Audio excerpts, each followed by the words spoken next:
नमस्कार दोस्तों, स्वागत है आपका आज के मुख्य समाचार में, जिसमें सबसे पहली बड़ी खबर बिहार की विधानसभा चुनाव से 31 अगस्त से कांग्रेस का शंखनाद, 84 सीटों के लिए वर्चुअल रैली का ऐलान। इसी के साथ दूसरी बड़ी खबर में आपको बताएंगे कि हार जीत की परवाह किए बिना बाढ़ पीड़ितों की मदद कर रही है आरजेडी और दुब के बैठे हैं नीतीश कुमार। इसी के साथ तीसरी बड़ी खबर में जिक्र होगा कि बिहार चुनाव के लिए 3 दिन के अंदर विस्तृत गाइडलाइन जारी करेगा चुनाव आयोग। हर एक खबर की गहराई में दोस्तों आपको ले जाएंगे, लेकिन उससे पहले अगर आपको भी ऐसा लगता है कि बाढ़ और कोरोना के इस माहौल में बिहार में भाजपा और जेडीयू की सरकार फेल हो चुकी है, तो आप अभी इस वीडियो को लाइक कीजिए और इस लाल बटन को दबा के इस चैनल को फ्री में सब्सक्राइब करके घंटी बजाइए और कमेंट में हमें बताइए कि क्या इस बार बिहार में सरकार बदल जाएगी और भाजपा जेडीयू को बड़ा झटका लगेगा। हाँ या ना में आप हमें कमेंट करके अपनी राय जरूर बताइए। दोस्तों, रुक करते हैं तमाम बड़ी खबरों की तरफ।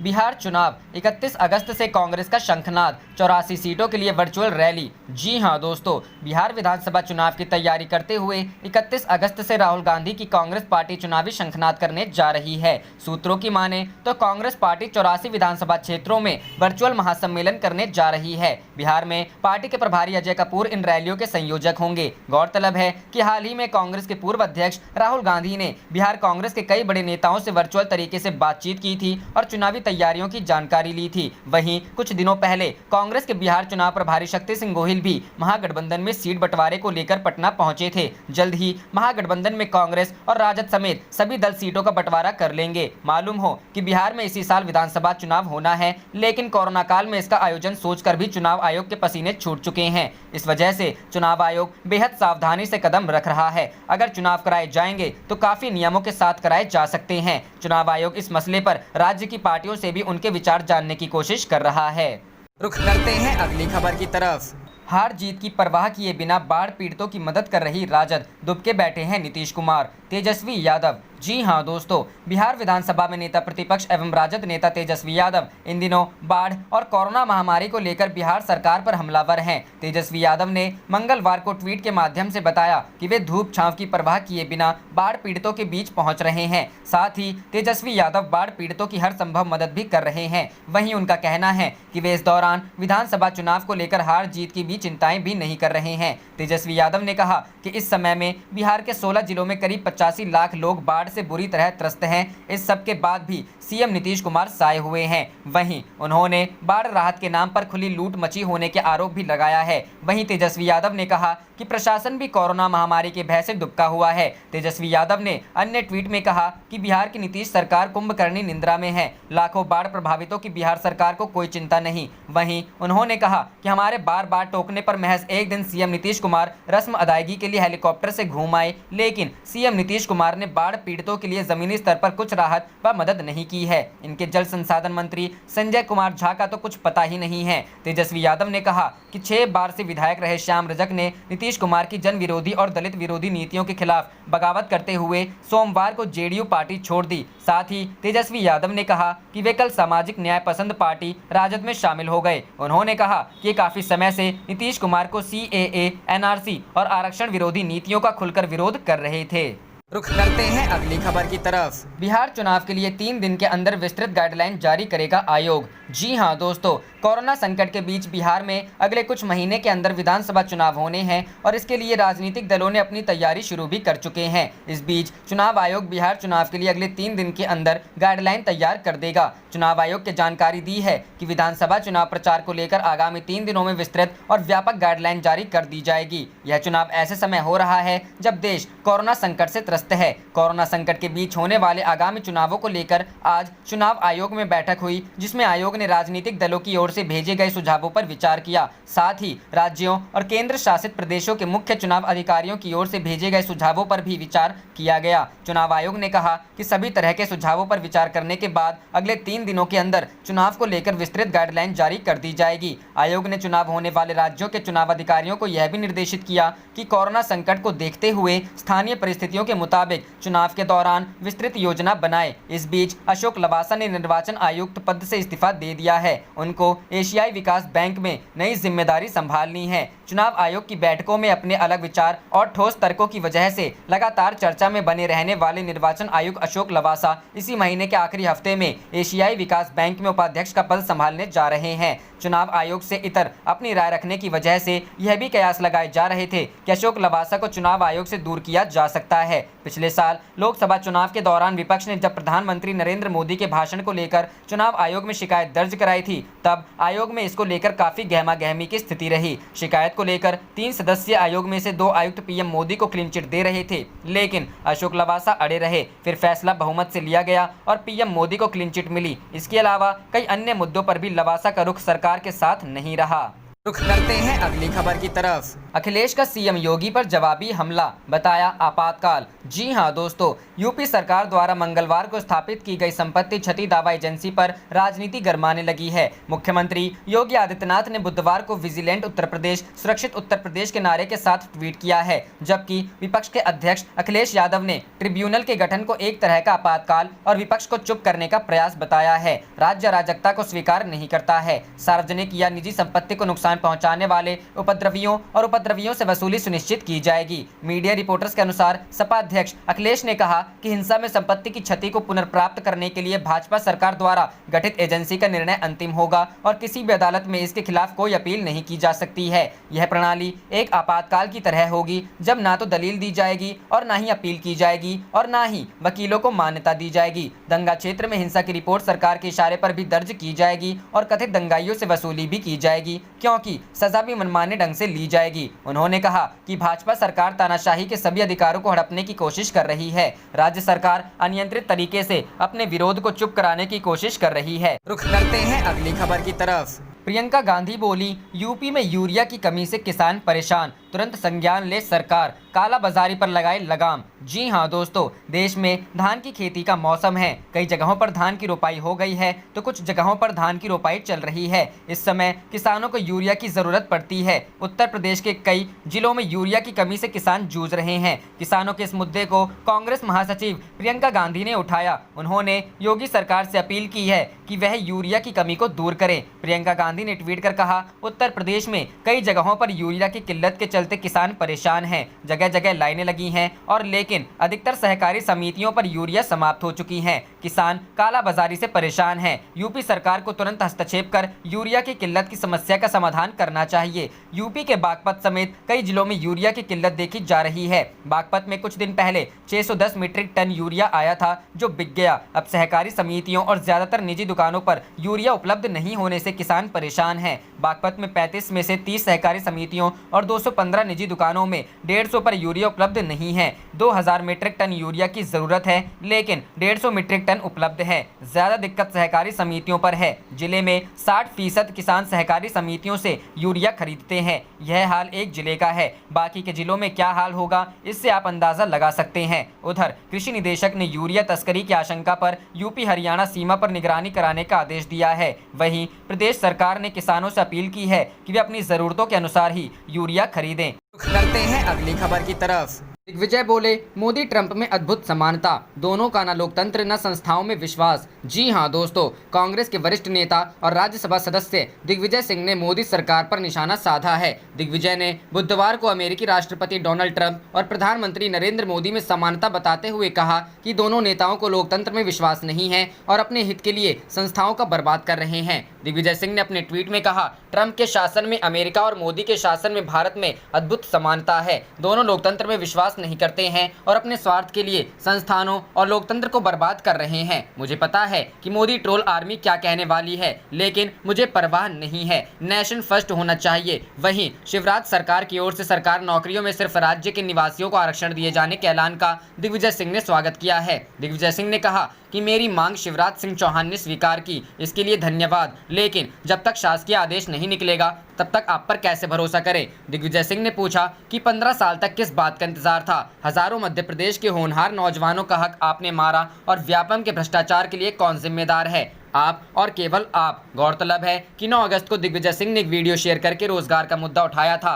दिग्विजय सिंह ने कहा था कि मध्य प्रदेश के बेरोजगारों की समस्या बढ़ती जा रही है। जिनके पास रोजगार था वे भी कोरोना संकट काल में बेरोजगार होते जा रहे हैं। कांग्रेस की मांग है कि शिवराज सरकार उन्हें को नौकरी में ले जिन्होंने 10वीं कक्षा मध्य प्रदेश से पास की हो, जैसा कि मेरे मुख्यमंत्री कार्यकाल में नियम था। रुख करते हैं अगली खबर की तरफ। रोजगार को लेकर केंद्र पर हमलावर राहुल गांधी बोले, नफरत फैलाने से बेरोजगारी और अर्थव्यवस्था के सत्यानाश का सच नहीं छिपा सकती सरकार। जी हां दोस्तों, कांग्रेस के पूर्व अध्यक्ष राहुल गांधी ने आज भी केंद्र की नरेंद्र मोदी सरकार पर हमला किया है। राहुल गांधी ने कहा कि केंद्र सरकार की गलत नीतियों की वजह से पिछले 4 महीने में 2 करोड़ से ज्यादा लोगों की नौकरियां चली गई, जिसके कारण इन परिवारों के सामने गंभीर संकट पैदा हो गई है। साथ ही राहुल गांधी ने फेसबुक मसले को लेकर भी तंज कसा कि सिर्फ झूठा प्रचार करने से कुछ नहीं होता, लोगों की जरूरतों के हिसाब से नीति निर्धारण और क्रियान्वयन करना होता है। राहुल गांधी ने ट्वीट कर कहा है कि पिछले 4 महीनों में करीब 2 करोड़ लोगों ने नौकरियां गंवाई हैं। 2 करोड़ परिवारों का भविष्य अंधकार में है।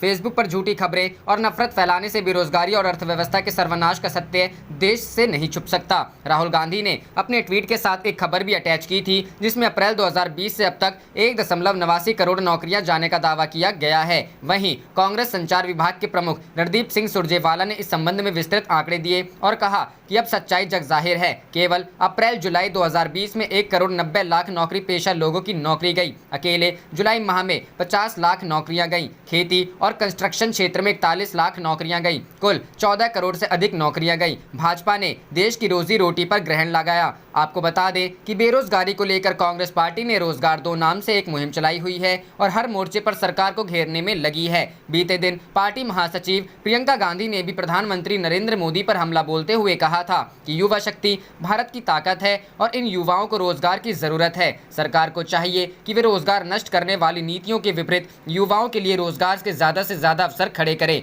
रोजगार दो, युवा भारत की मांग है। आपको बता दें कि राहुल गांधी इससे पहले भारत चीन सीमा विवाद, कोरोना महामारी से निपटने में सरकार की कथित नाकामी और पीएम केयर्स फंड जैसे मुद्दों पर सरकार पर हमला बोल चुके हैं। 16 अगस्त को ही सीमा विवाद मामले में राहुल ने ट्वीट किया था, प्रधानमंत्री के सिवा हर कोई भारतीय सेना की क्षमता और वीरता में विश्वास करता है, जिनकी कायरता ने चीन को हमारी जमीन लेने की अनुमति दी, जिनके झूठ से यह सुनिश्चित होगा कि वे इसे बनाए रखेंगे।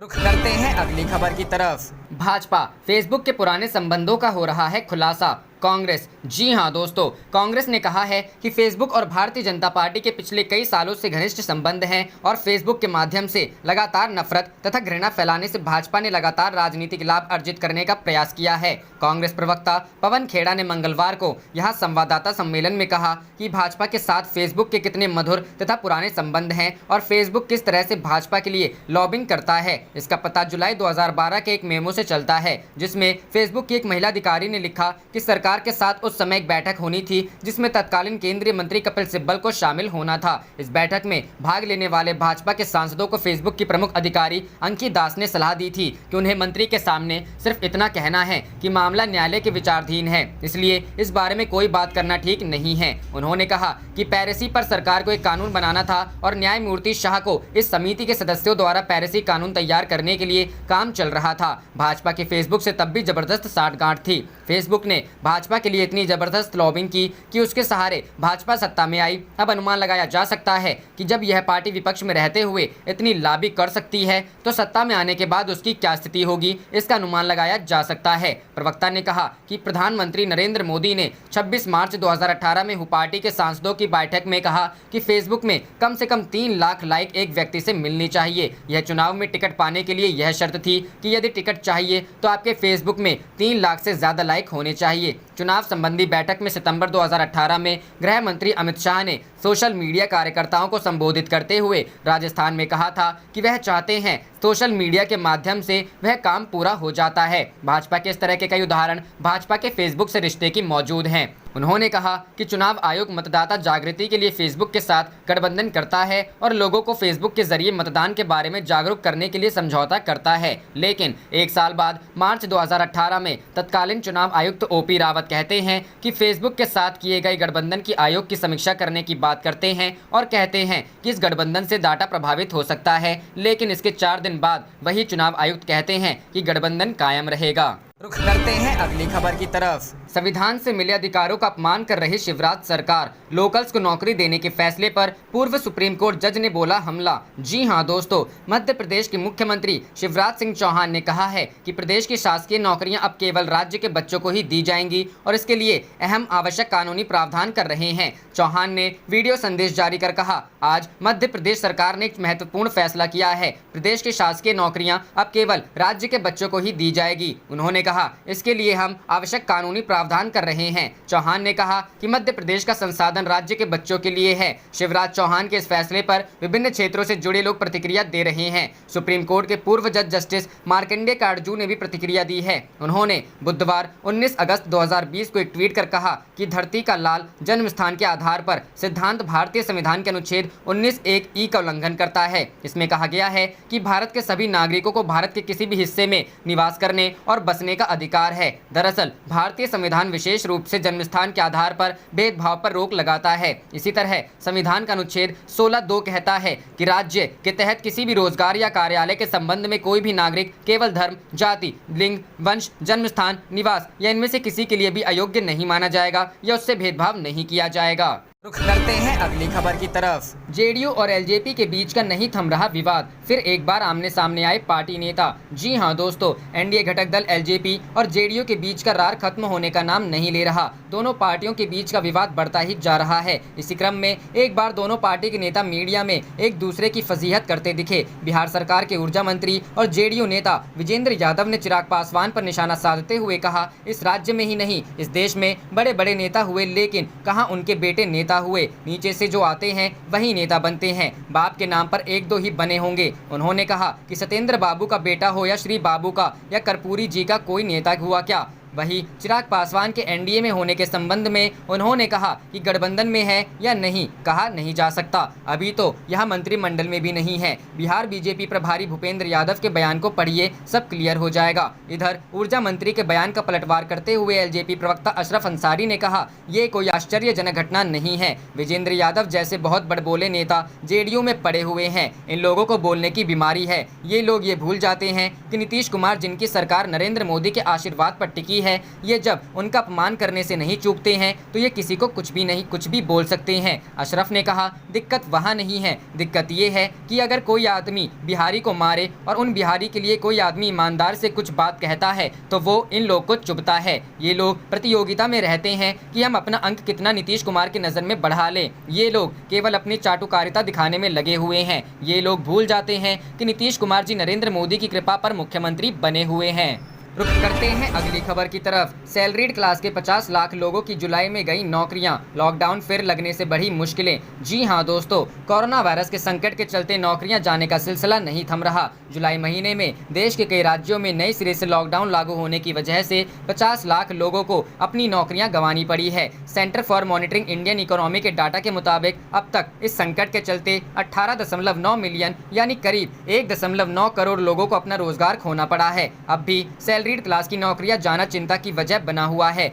CMIE डाटा के अनुसार अप्रैल 2020 में 1.8 करोड़ लोगों को अप्रैल महीने में नौकरियां गंवानी पड़ी थी। हालांकि मई में यह आंकड़ा कम होते हुए 1 लाख पर आ गया था। इसके बाद जून में स्थितियों में सुधार देखने को मिली थी और 39 लाख लोगों को नौकरियां वापस मिली थी। लेकिन एक बार फिर से कई राज्यों में लॉकडाउन की अवधि बढ़ाने और प्रतिबंधों को लागू किए जाने के चलते 50 लाख लोगों को जुलाई महीने में रोजगार खोना पड़ा है।